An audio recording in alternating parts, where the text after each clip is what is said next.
Hey everybody, Chris Englebert with Englebert Financial Advisors in Allentown, Pennsylvania with the weekly Rotella QCast update.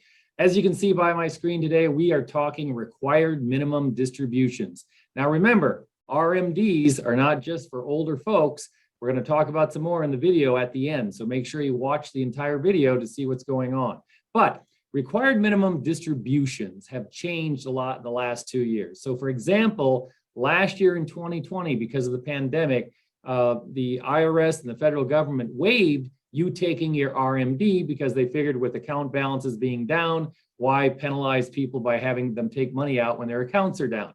But 2021, it's back, and they did make a couple of changes last year. They raised the RMD age from 70 and a half to 72 and a half. So we did have some clients who kind of fell in that no man's land that were going to have to take their RMD, but they were able to push it off a couple of years because obviously they could wait till they were 72 and a half. Now, how is this calculated? Basically, the way the RMD is calculated is that whatever your IRA is on 12/31 of that particular year, they take that balance and times it by a table that can be found on the IRS website to determine how much you have to take out as far as your required minimum distribution.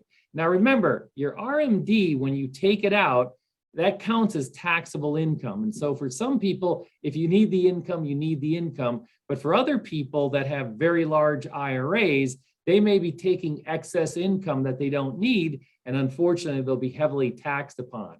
Well, there is one thing that you can do to help offset or avoid that tax.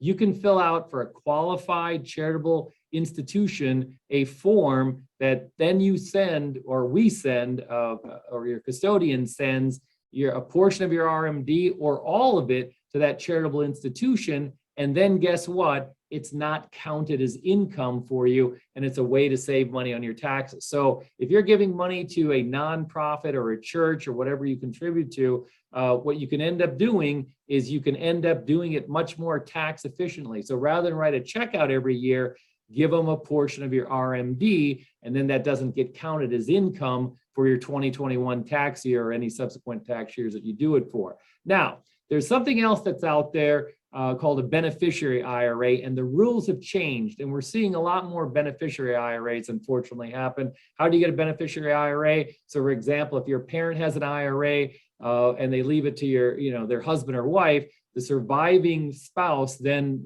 passes away and they leave the beneficiary IRA to their children, their adult children. That can create some problems. Now, the rules have changed.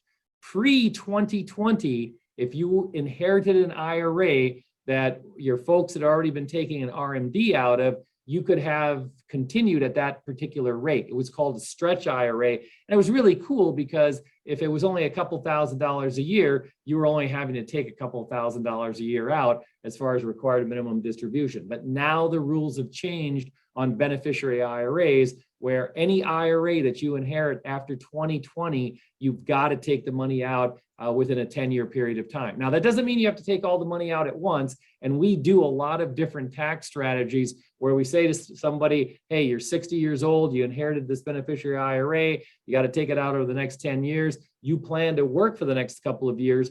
Don't take any money out of this beneficiary IRA until you're officially done working and in a much lower tax bracket. Then you can turn around and start taking income, or you can start slicing up the beneficiary IRA to take it out after you are finished with your high earning years. So there's lots of things you can do as far as strategies go, and we excel at that at Englebert Financial Advisors. We are talking to our clients all the time about strategies. Now, we're not a CPA and we're not attorneys, but we deal in the real world as far as strategies that do with inheriting accounts and also inherited IRAs, and how to avoid paying taxes or have a situation where you're maximizing your return and structurally changing the way you're going to end up paying the taxes. So contact us. We'd be happy to talk about your particular situation, but that's required minimum distributions for this week on the Rotella QCast. We'll be back next week.